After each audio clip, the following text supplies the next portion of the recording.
hihit. Tarakli!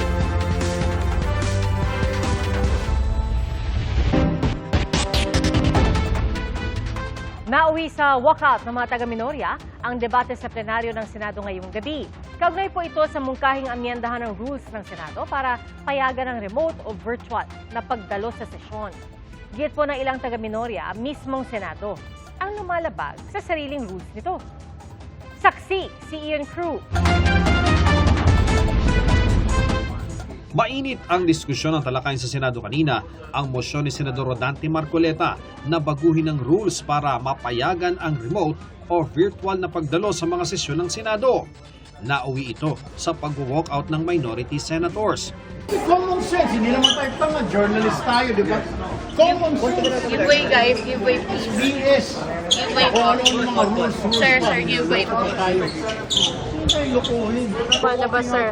Bakit po? This is a travesty of our rule.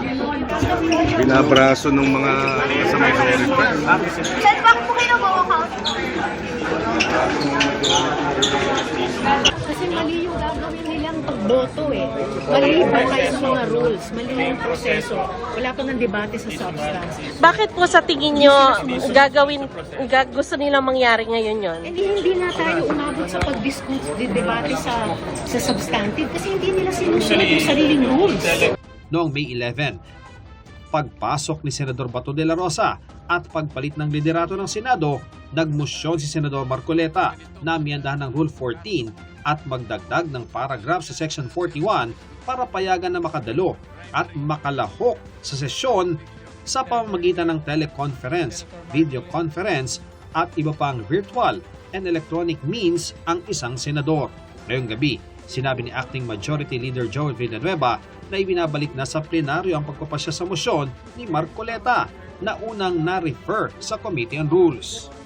Agad itong tinutulan ni Senador Ping Lacson lalo't na-refer na raw ito sa komite. Pero giit ni Senate President Alan Peter Cayetano, pwedeng magpasya sa isang mosyon ang plenaryo na mas mataas sa isang komite alinsunod sa Rule 136 ng Senado.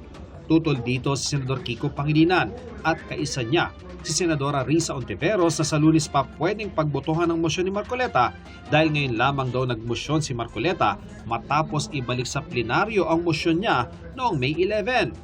Ito pong mosyon na gustong talakayin ni Senator Marcoleta at pinamudmod ni Senate President sa atin, bagong mosyon po siya. Kung kaya't nag-a-apply po ang Rule Section 136 na kailangan bigyan ng isang araw pa pagkatapos ito i-move para talakayin. And tama si Senator Pangilinan, sa Lunes pa po yun, Madam President. Madam President, without giving meaning to anything, ito Senator pong Marcoleta. mahirap kasi kung wala po tayong legal background dito. Kaya sinasabi ko na nga po, hindi po bagong motion ito eh. Hindi ito tinanggap ni Ontiveros. Sinuspinde ang sesyon pero makikitang patuloy pang nagdidiskusyon sina Marcoleta at Ontiveros. Pagbalik ng sesyon, ang nais si Senate President Cayetano, pagbotohan na kung pwedeng talakayin ba nila ang amendment ni Marcoleta. We're only discussing whether we will take up the amendment or not. And we have exhausted already all the arguments. This is a simple motion, so I move that we divide the House. May I reiterate my motion. Git ni Senador Erwin Tulfo, pwede lang ang virtual na pagdalo kung may force majeure o national emergency. Baka raw dahil may makukulong na senador kaya minamadali ng mayorya ang pagbabago ng rules. I guess, Madam President, this justifiable reason, what is that? Does that fall under force majeure or does it fall under national emergency, Madam President? My question is, why are we in so hurry? Why are they, the majority, in a hurry to tackle this motion and divide the House, Madam President? We need answers in the minority. Madam Chair. Or is it because, Madam Chair, they're in a hurry because of news reports that probably two of our colleagues might land in jail this weekend? Is that the reason why? Is that the reason why they have to have this inserted, the Section 41C, para makaboto po kung sino man yung makukulong dahil sa announcement ng Ombudsman na mailalabas na po ang warrant ng ilan sa mga kasama natin, Madam President? That is my question, Madam Madam President. Chair, We the recognize gentleman Senator- is out Senate of order because his question sa mamadali, bakit, can be discussed in the actual motion. Can be discussed after the motion whether we should take it up. We take offense that bibigyan niya ng ganyang kulay. Nagsasalita pa si Cayetano nang maganap na ang walkout. Hearing on the Blue Ribbon on that control, mababanggit ka rin. You do not make that kind. Tangi si Senate Minority Leader Tito Soto ang naiwan sa plenaryo sa hanay ng minorya. Kalaunan ay in-adjourn din ang sesyon dahil sa kawalan ng quorum. Life goes on. Ako si Ian Cruz, ang inyong saksi. Iginit po ng Ombudsman na hindi panggigipit sa mayorya sa Senado ang nakatakdang pagsasampa nila ng kasong plunder laban kina Senador Jinggoy Estrada at Senador Joel Villanueva. Inihahanda na rin daw nila ang kaso laban kay dating House Speaker Martin Romualdez. Saksi si Joseph Moro. Well, ang pinakamalapit na, hinug na, at pipirmahan ko maya-maya yung information against Senator Jinggoy Estrada. Sa Huwebes, inaasahang isasampa ng Ombudsman ang kasong plunder laban kay Senador Jinggoy Estrada. Isa sa mga pinagbasehan ng Ombudsman ang rekomendasyon ng National Prosecution Service o NPS ng Department of Justice. Kasama umano kasi si Estrada sa kalakaran ng pagkuha ng 30% na kickback sa mga flood control project. Ang impormasyon galing sa mga insider o kasabwat sa proyekto tulad din ng dating DPWH Undersecretary Roberto Bernardo, dating DPWH NCR Director Gerard Opalencia at DPWH Bulacan 1st District Engineer Henry Alcantara ng mga state witness na ngayon. Kung maihahain ng Ombudsman sa Sandigan Bayan ang kaso laban kay Senador Jinggoy Estrada sa Huwebes, susunod na ang proseso ng paglalabas ng arrest warrant laban sa kanya. Ayon kay Estrada, ikukonsulta niya sa mga abogado ang mga reklamo. Well, if this is the price that I have to pay for standing on my own principles and what I believe in, so be it. Politika pa sa tingin mo, sir?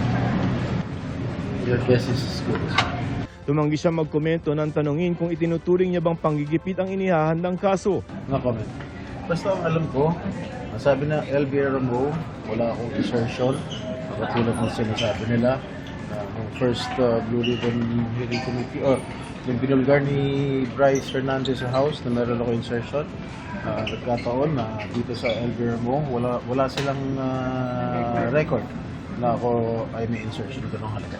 Ganyan din ang depensa ni Estrada nang lumabas ang DOJ resolution na nagre-rekomenda ng kasong plunder laban sa kanya. Batayan niya sa record ng Senate Legislative Budget Research and Monitoring Office, walang record na may insertion siya sa budget. Internal nila yan, wala ko ano dyan.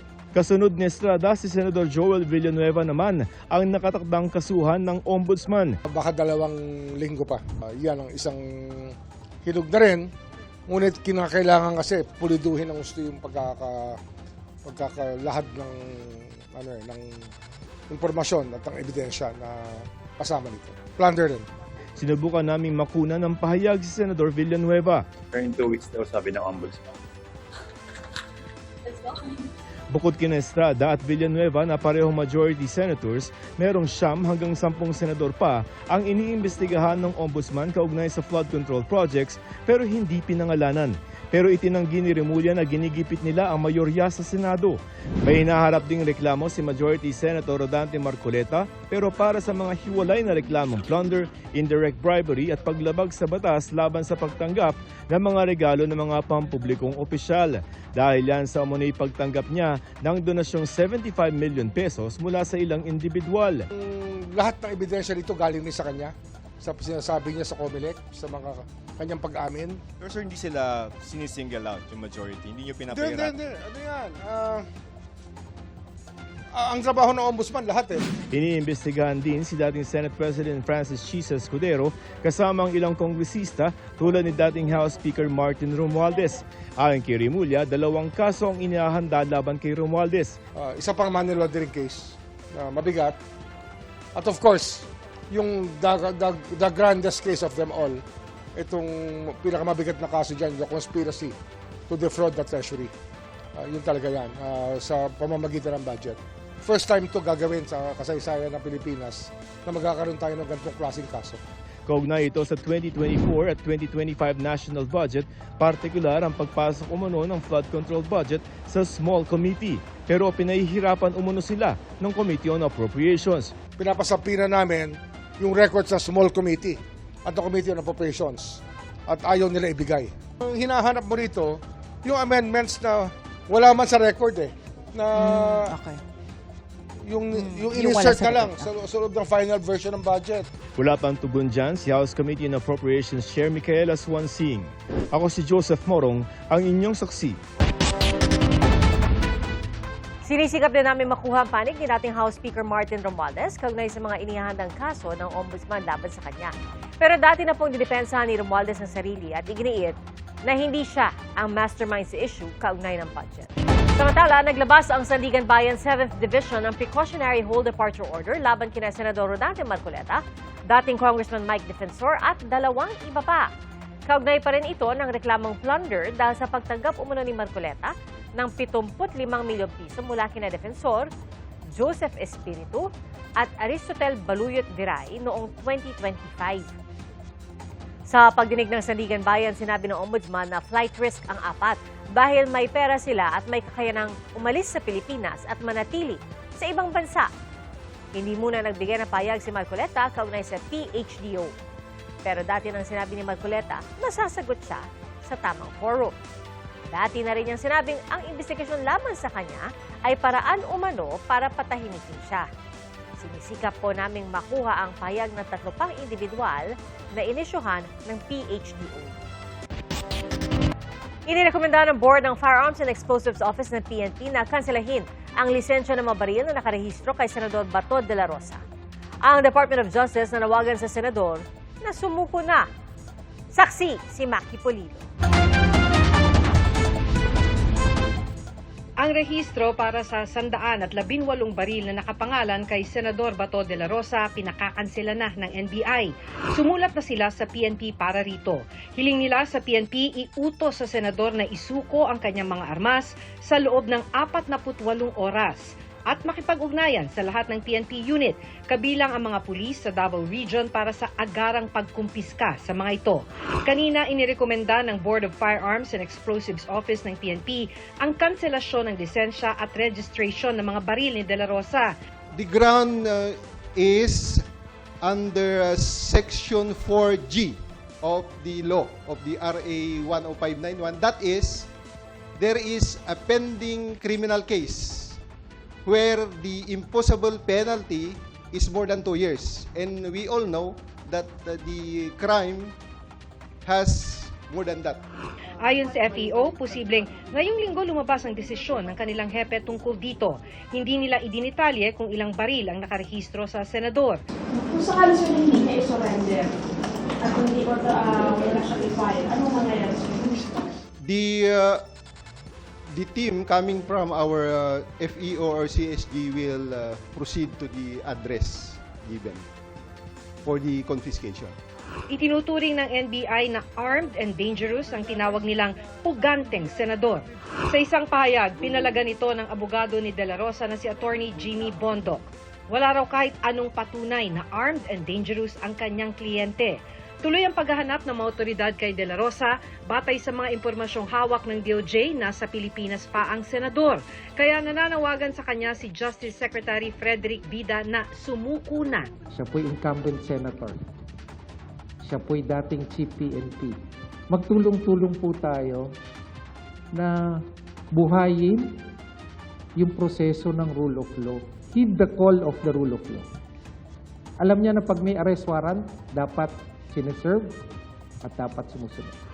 Hiniling din ni Vida sa abogado ng senador na ituro ang lokasyon nito para maisilbi nila ang warrant of arrest mula sa International Criminal Court. With respect to his public representation that he allegedly knows the whereabouts of Senator Ronald M. De La Rosa, I have directed the issuance of a formal letter request asking him to provide the department with any information in his possession or available to him regarding the whereabouts or information leading to the location of Senator De La Rosa. Sa ilalim ng batas, merong tinatawag na client-lawyer privilege kung saan itinuturing na confidential ang komunikasyon ng isang abogado sa kanyang kliyente. Pero sabi ni Vida, The client-lawyer privilege doesn't excuse him being an officer of the court, doesn't excuse him from cooperating, or doesn't excuse him from committing crimes, like concealing offenders, misleading authorities, or delaying legal processes.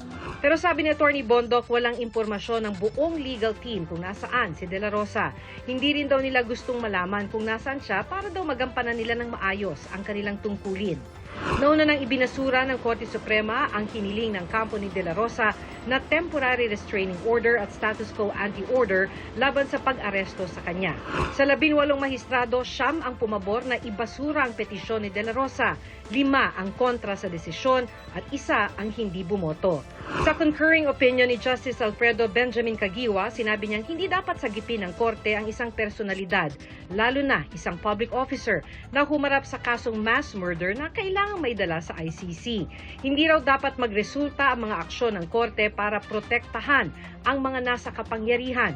Hindi rin daw dapat hayaan ang impunity o kawalan ng pananagutan dahil Korte Suprema ang huling tanggulan para sa proteksyon ng walang kapangyarihan.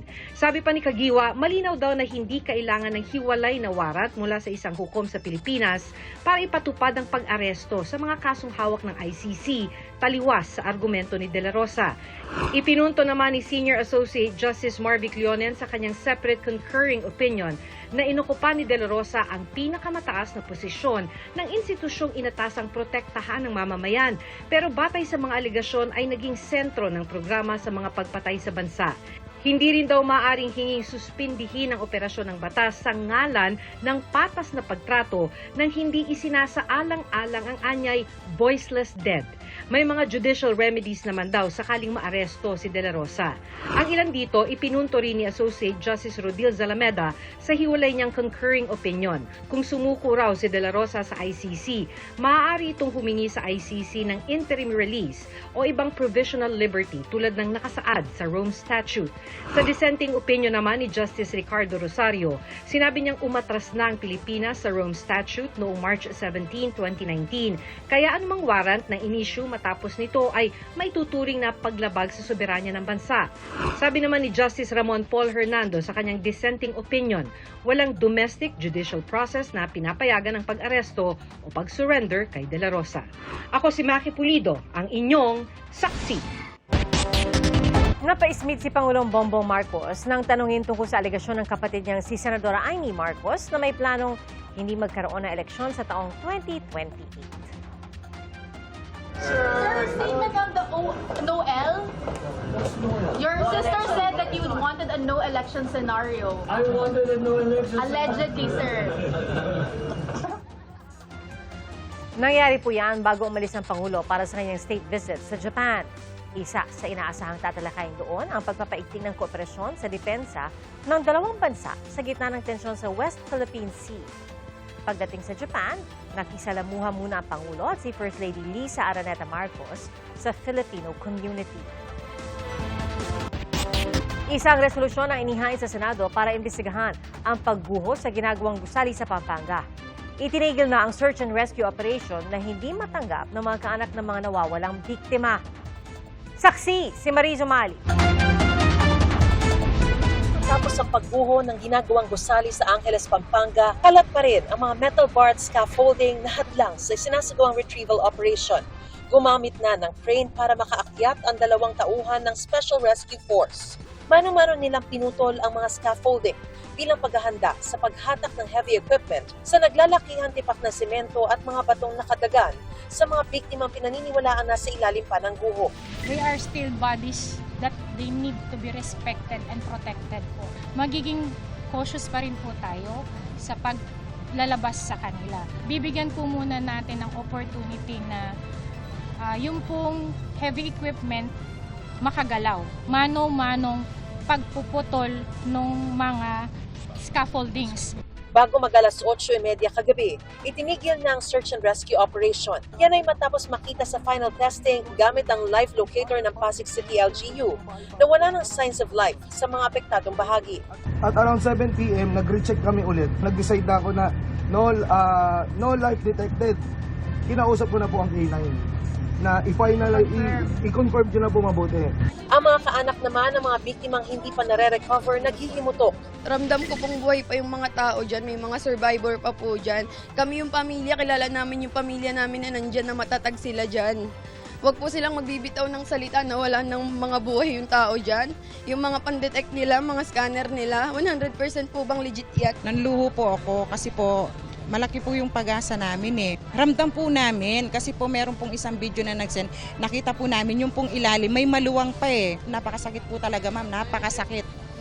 Desisyon nila, buhay ng mga patay. Sa ngayon, retrieval and clearing operations na ang ginagawa ng mga otoridad.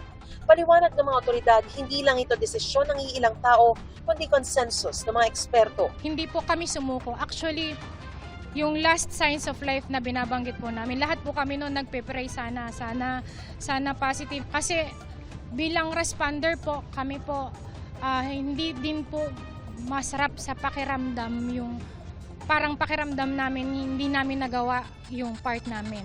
But it is very fulfilling as a responder na makapag-save kami ng life. Bukod sa rescue radar o yung life locator, katuwang din ng mga rescuer ang K9 units na hindi na rin rumiresponde sa dating nakikitaan ng signs of life. Nasa ground zero na rin ang blueprint at lahat ng dokumento ng gumuhong gusali para sa retrieval operation. Sa gitna ng operasyon, isang aso ang nasagip mula sa gumuhong gusali na pinaniniwala ang alaga ng foreman. Kasalukuyan itong minomonitor ng City Veterinary Office. Tiniyak nilang bibigyan nila ng sapat na atensyon at vitamins ang aso para matiyak ang recovery. Si Cristita naman na isa sa mga nakaligtas sa guho, puno ng pasa at sugat ang katawan. Nagtamo rin siya ng bukol sa ulo. Wala mang 1 minute, parang yumayanig siya. Parang ang lakas, akala nga namin lindol eh. Pag tingala nga namin, nakita nga namin na pababa na yung Kaya pag sabi nung natakbo, tumakbo na kami. Ayon kay Angeles Pampanga PIO Chief J. Palayo IV, nasa 16 na individual pa rin ang nawawala. Hindi pa rin talaga natin definitely matukoy kung ilan talaga yung na-trap sa loob.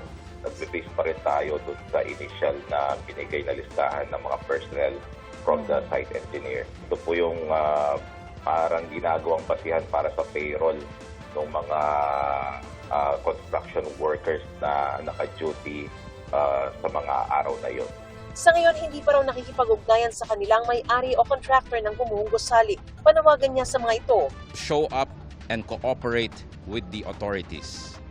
If negligence caused this tragedy, those responsible must answer. The families of the victims deserve answers.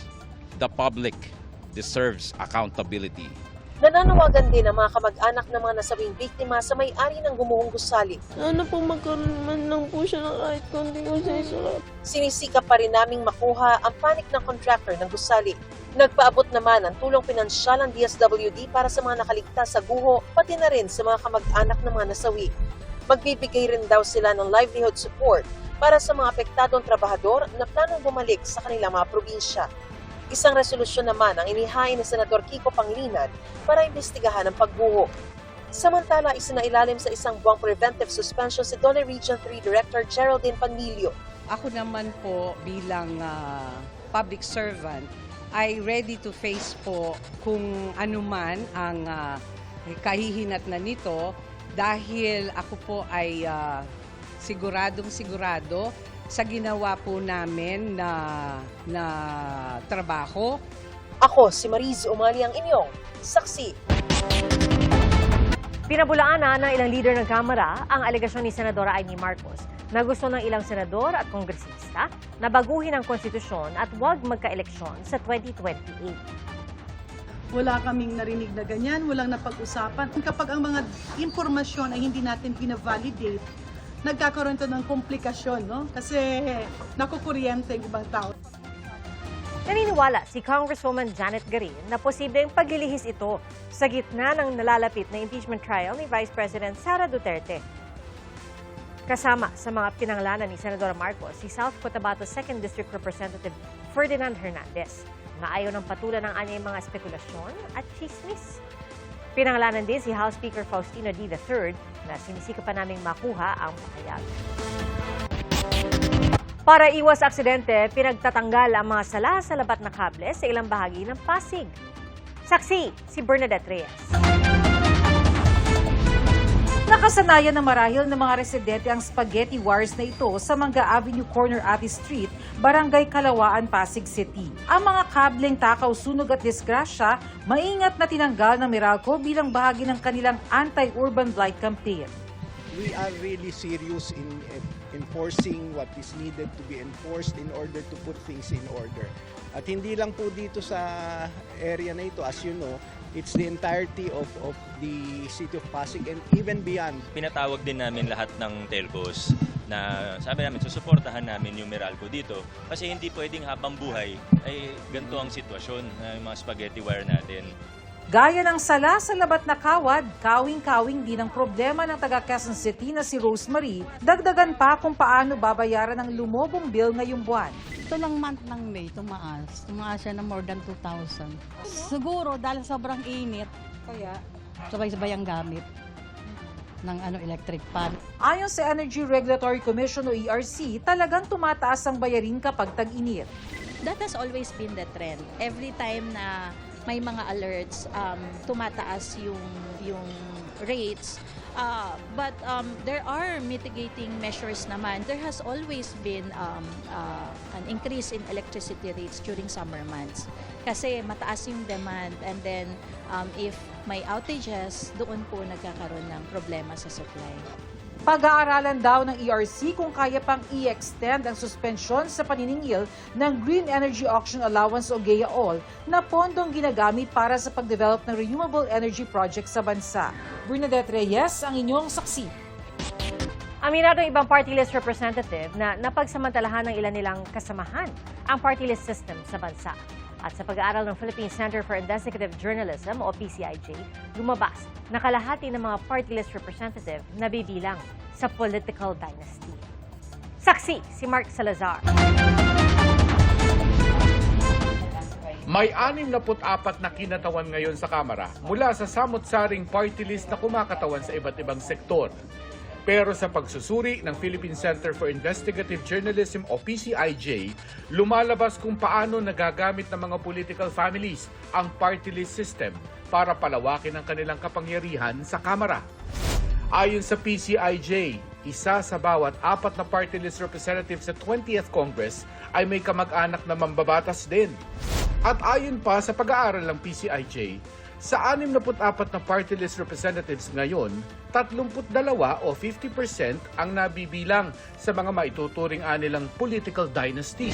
Ginagamit daw ang party list system para bigyan ng posisyon ang kanilang 3rd to 4th generation ng kanilang political dynasty. Gamit din ang parehong makinarya na ginamit nila sa probinsya para makuha ang iba pang posisyon. Kaya nga sabi nila, ginawa na raw House of Families ang dapat ay House of Representatives. Sa pagsilip ng PCIJ sa 2025 election results, nakitang karamihan sa mga nanalong party list representatives na galing sa political dynasty ay ipinanalo lang din ang kanilang mga bailiwick sa probinsya. Sabi ni COMELEC Chairman George Garcia, hindi naman kasi yan ipinagbabawal ng batas. Hindi po namin pwedeng tingnan kung paano siya nanalo so long as may mga boto na pumasok sapagkat siyempre po, yung po kasing party list, pwedeng kuhanin lang ang kanyang boto sa isang probinsya. Wala pong sinasabi na dapat ito'y nasa buong Pilipinas. Yung po'y hindi pinagbabawal ng ating pong batas. Noong isang linggo, ipinasa sa ikalawang pagbasa sa Kamara ang kanilang bersyon ng Anti-Political Dynasty Bill. Pero sabi ng PCIJ, ang House version ay magli-legalize lang ng political dynasty imbis na pagbawalan. Mga taga-party list din na nagsasabing napagsamantalahan nga ang party list system ng ilan nilang kasamahan. Hindi maikakailayan kaya maraming mga tao tinitignan na yung party list na backdoor ng mga dynasty, ng mga kontraktor at ng mga grupo na wala namang malinaw na sektor na nire-represent. All the more disturbing na kapag party list na involved sa corruption, kailangan natin habulin, ibalik ang party list sa kanyang tunay na esensya. Idinulog na noon sa Korte Suprema ang kwestiyon kung bakit kilalang mayayaman ang kumakatawan sa mahihirap.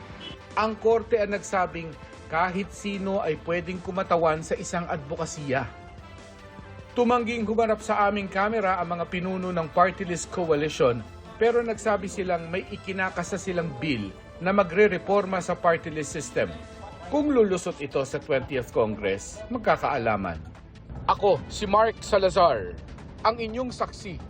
Humingi po ng paumanhin si Senador Juan Miguel Zubiri sa pagbanggit sa Senado kahapon ng pangalan ng yumaang TV host na si Lourdes Carvajal o mas kilala bilang Inday Badiday. Nangyari po yan sa gitna ng pagbatikos ni Zubiri bilang chismis lamang ang ipinalabas ni Senadora Amy Marcos sa kanyang privileged speech. Sa isang pahayag, humingi ng dispensa si Zubiri matapos umalma ang apo ni Carvajal na si Icy Mendoza. Anya, slip of the tongue ang nangyari sa gitna ng isang mainit na debate. Nire-respeto raw ni Zubiri si Inday Badiday, sabay sabing tama si Icy na hindi dapat madamay ang kanyang lola sa usaping politika. Tinanggap naman ni Mendoza ang paghingi ng paumanhin ni Zubiri. Anya, naiintindihan nila ang pinanggagalingan ni Zubiri at alam nilang wala naman siyang masamang intensyon. Sumikat si Inday Badiday bilang host ng showbiz talk show na Nothing But The Truth, See True, at Eye to Eye noong dekada 70 hanggang dekada 90.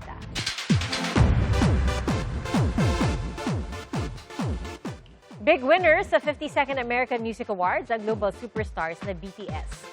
Naiuwi nila sa ikalawang pagkakataon ng Artist of the Year. May proud moment din ang ilang Pinoy singer. Ating saksihan.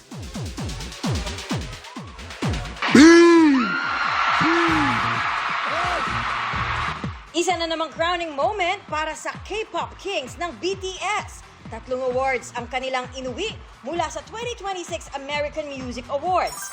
Ang Artist of the Year, Best Male K-pop Artist, at Song of the Summer para sa Swim. When we made this album, we had a lot of pressure, and we're trying to figure out like what kind of music felt the most like us right now. But the only thing we believed in was that we have to keep challenging and keep moving forward. Big night din ang AMA para sa global girl group na Cat's Eye na waging New Artist of the Year. Proud member nito ang Pinay na si Sofia La Forteza. Maraming salamat! Wagi rin silang Breakthrough Pop Artist Award at Best Music Video para sa Gnarly. Nasa AMA stage din ang film rapper na si Apple Diab, kasama ang Black Eyed Peas. Wagi ang kanilang 2010 song na Rock That Body bilang Best Throwback Song. Maraming salamat, mahal ko kayo. Mabuhay ang Pilipino!